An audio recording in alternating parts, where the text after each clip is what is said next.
नमस्कार दोस्तों, आप सभी का बहुत बहुत स्वागत है इंडियन डिफेंस न्यूज की डिफेंस टॉक सीरीज में, जहां पर हम रोज नए नए डिफेंस अपडेट्स के बारे में बात करते हैं। तो चलिए देर न करते हुए आज की वीडियो शुरू करते हैं।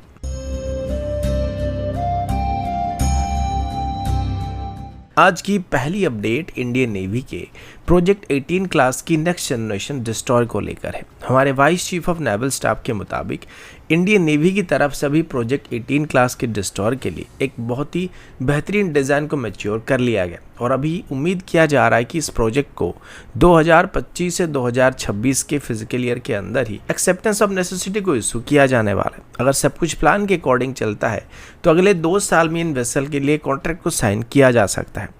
प्रोजेक्ट 18 क्लास की डिस्ट्रॉयर का साइज भी अपने आप में रिकॉर्ड तोड़ने वाला है, क्योंकि ये सिर्फ लगभग 11,000 टन की डिस्प्लेसमेंट के साथ आने वाले हैं, जो कि हमारे अभी तक के कोलकाता क्लास या फिर विशाखापट्टनम क्लास की डिस्ट्रॉयर के मुकाबले 2 से 3 गुना ज़्यादा बड़े होने वाले हैं।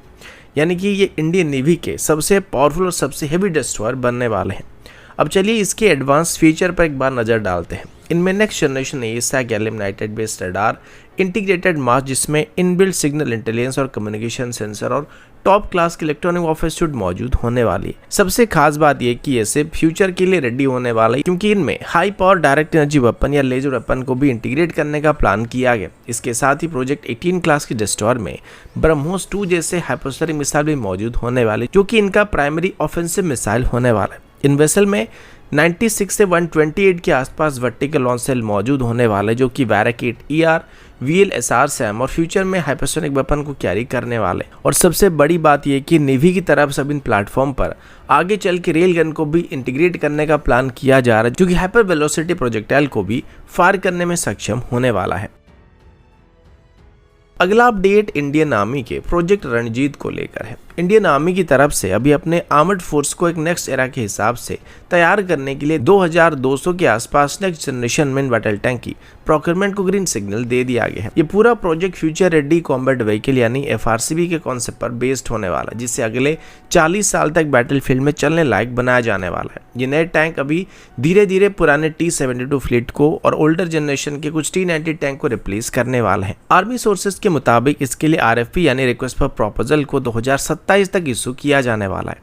DRDO की तरफ से दिए गए कुछ इनपुट के मुताबिक FRCV टैंक को एक डिजिटल नर्व सेंटर की तरह भी डिजाइन किया जा रहा है। यानी ये सिर्फ एक टैंक नहीं होने वाला है, बल्कि एक मोबाइल कमांड पोस्ट की तरह होने वाला है। ये काम करने वाला है, जो अनमेंड सिस्टम को कंट्रोल करने में सक्षम होने वाला है। इसमें UGV, UAV और लॉटरिंग मुनिशन जैसे सिस्टम को एक साथ ऑपरेट करने की कैपेबिलिटी मौजूद होने वाली है। इसके अलावा future electronic warfare, cyber attack या फिर जैमिंग जैसे थ्रेट को ध्यान में रखते हुए इन प्लेटफॉर्म को फुली नेटवर्क सेंट्रिक वे में बनाने की कोशिश किया जा रहा है। यह टैंक अराउंड 50 टन के आसपास होने वाले हैं, जिनको एजिलिटी और फायर पावर दोनों में एक परफेक्ट बैलेंस को ध्यान में रखते हुए डिजाइन किया जा रहा है। इनमें 1500 हॉर्स पावर स्टैंडर्ड के एक इंजन का इस्तेमाल किया जाने वाला है, जिससे इनका मैक्सिमम स्पीड रोड में 70 किलोमीटर प्रति घंटे या उससे ज्यादा होने की उम्मीद किया जा रहा है। इंडस्ट्री पार्टिसिपेशन में इसमें DRDO के साथ L&T, Tata advance system limited जैसे इंडियन जेट इसमें हिस्सा लेने वाले हैं। साथ ही इसमें फॉरेन पार्टनरशिप को भी अलाउ किया जाने वाला है, जिसमें जर्मनी की लियोपार्ड सीरीज और साउथ कोरिया की K2 ब्लैक पैंथर सीरीज जैसे टैंक को कंसीडर किया जा रहा है। लेकिन एवियोनिक्स और कोर आर्किटेक्चर इंडिजिनस सिस्टम से होने की उम्मीद किया जा रहा है। शॉर्टलिस्ट होने वाले बिडर्स को 1 या 2 प्रोटोटाइप को पहले बनाना पड़ेगा, जिनको आर्मी की तरफ से टेस्ट किया जाएगा और इनकी टेस्टिंग को सबसे पहले राजस्थान में कंडक्ट किया जाएगा, जिसके बाद इनकी टेस्टिंग को लद्दाख में कंडक्ट किया जाएगा। और अगर सब कुछ ठीक रहा तो 2030 के आसपास इसके लिए अप्रूवल मिलने की उम्मीद किया जा रहा है, जिसके बाद 2034 से 2035 तक इन टैंक्स की फुल स्केल प्रोडक्शन को स्टार्ट करने का प्लान किया जा रहा है। अगला अपडेट इंडियन एयरफोर्स की जगुआर एयरक्राफ्ट की तरफ से है।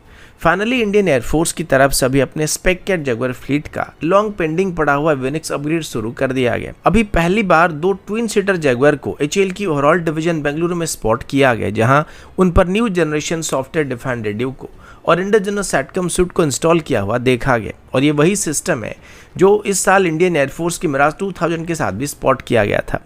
एविएशन स्पॉटर की तरफ से ले गए फोटोग्राफ्स में क्लियरली बात दिख रहा है कि जगुआर्स की कॉकपिट के पीछे एक बड़ा केयू बैंड की सैटकम सिस्टम को इंस्टॉल किया गया। साथ ही भारत इलेक्ट्रॉनिक लिमिटेड की तरफ से डेवलप किया गया कॉम्बैट नेट रेडियो और anti jamming frequency homing software defined radio system को भी जगुआर एयरक्राफ्ट की डोर्सल स्पाइन और फॉरवर्ड फ्यूजलाज सेक्शन में देखा गया है। ये प्लेसमेंट एग्जैक्टली उसी तरह से किया गया जैसे मिराज 2000 के साथ देखा गया था। ये पूरा अपग्रेड 2021 में स्टार्ट होने वाला था, लेकिन फंडिंग डिले की वजह से ये प्रोग्राम 2025 के अंत तक डिले हो गया है। इनिशियली इंडियन एयरफोर्स की तरफ से अपने मिराज 2000 को अपग्रेड करने का प्लान किया गया था, लेकिन अभी जब मिराज 2000 का फ्लीट अपग्रेड ऑलमोस्ट कंप्लीट हो चुका है और 59 में से ऑलमोस्ट 54 एयरक्राफ्ट मॉडिफाई हो चुके हैं, तो एचएएल की तरफ से भी फाइनली जगुआर को भी अपग्रेड करना स्टार्ट किया जा रहा है। इंडियन एयरफोर्स की मेंटेनेंस कमांड की सोर्सेज के मुताबिक अभी तक टोटल 6 जगुआर को मॉडिफाई करने का प्लान किया गया, जिनमें से 4 ट्रेनर वेरिएंट होने वाला और 2 इसकी सिंगल सीटर वेरिएंट होने वाला और बाकी बचे 100 के आसपास जगुआर को आगे चल के 2029 के बीच ही अपग्रेड करने का प्लान किया गया है। अगला अपडेट इंडियन नेवी के एक्स्ट्रा हेवीवेट टॉर्पेडो को लेकर है। डीआरडीओ की तरफ से दिए गए डाटा के मुताबिक हमारी अंडर वाटर वॉरफेयर में एक और बड़ी प्रोग्रेस अभी देखने को मिलने वाली है, क्योंकि भारत का इंडिजिनस एक्स्ट्रा हेवीवेट टॉर्पेडो, जिससे इलेक्ट्रॉनिक हेवीवेट टॉर्पेडो भी बोला जाता है, अब fully autonomous target acquisition capability के साथ इंटीग्रेट किया जा रहा है। ये upgrade advance state of the art homing receiver की मदद से किया जा रहा है, जो कि प्राइवेट डिफेंस कंपनी के साथ मिलकर अभी डेवलप किया गया है।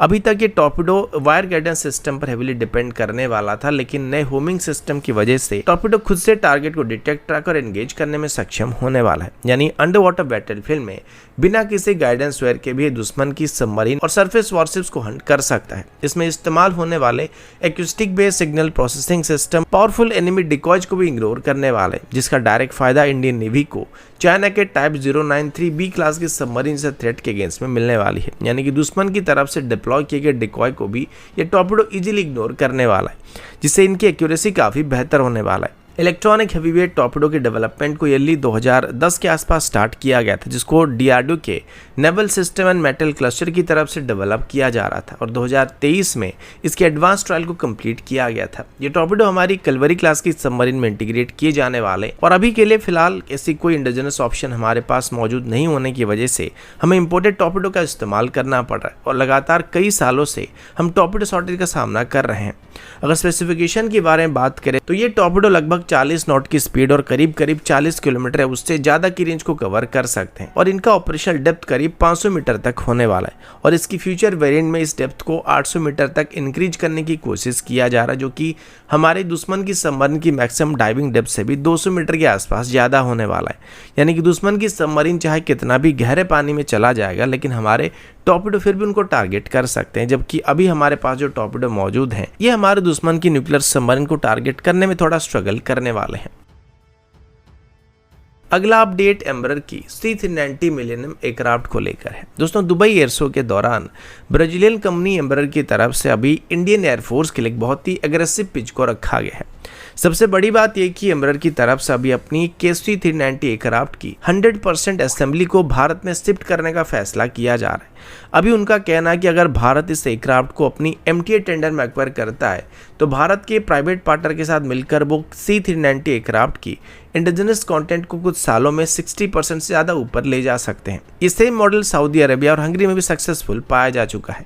बाकी परफॉर्मेंस के बारे में अगर बात करें तो एम्ब्रर की तरफ से दुबई एयर शो में KC390 ब्लॉक 20 स्टैंडर्ड की वर्जन को डिस्प्ले किया गया था, जो कि पोर्तुगल, हंगरी और नीदरलैंड जैसे नेटो कंट्री की तरफ से भी इस्तेमाल किया जा रहा है। इसमें flyby control twin Pratt and Whitney V2500 E5 turbofan engine का इस्तेमाल किया जा रहा है, जो कि 26 टन तक की पेलोड को कैरी कर सकता है। और इसकी सबसे बड़ी खास बात यह है कि एयरक्राफ्ट सेमी प्रिपेयर्ड रनवे से लगभग 1200 मीटर के अंदर ही टेक ऑफ और लैंड कर सकता है और ये फीचर डायरेक्टली इंडियन एयरफोर्स के लद्दाख और अरुणाचल प्रदेश जैसे फॉरवर्ड लैंडिंग ग्राउंड से ऑपरेशन लीड को पूरा करने में सक्षम होने वाला है। इसके अलावा एम्ब्रर का कहना है कि KC390 एक मल्टी रोल एयरक्राफ्ट होने वाला है, जो सिर्फ टैक्टिकल ट्रांसपोर्ट एयरक्राफ्ट तक लिमिटेड नहीं रहने वाला है। इसमें dual aerial refilling system, link 16 के साथ इंडियन डेटा लिंक सिस्टम का integration, full defensive wet suit, larger rear ramp और 23 टन के लोड के साथ शॉर्ट फील्ड से भी टेक ऑफ और लैंडिंग करने की कैपेबिलिटी मौजूद होने वाली। इसके अलावा अभी एम्ब्रर की तरफ से बात भी क्लियर कर दिया गया कि भारत के साथ इसकी कस्टमाइज वेरिएंट को भी जॉइंटली डेवलप करने का प्रपोजल दिया गया, जिसमें KC390 को भारत के ऑपरेशनल नीड के हिसाब से tanker role, electronic warfare role, special operation variant और इवन मैरीटाइम पेट्रोल एयरक्राफ्ट के तौर पर भी मॉडिफाई किया जा सकता है और इसकी स्पेसिफिक वेरिएंट को भारत के हिसाब से डेवलप और मैन्युफैक्चर किया जा सकता है। तो दोस्तों अभी के लिए इतना ही, मिलता हूँ आपसे अगले वीडियो में, तब तक के लिए जय हिंद, वंदे मातरम।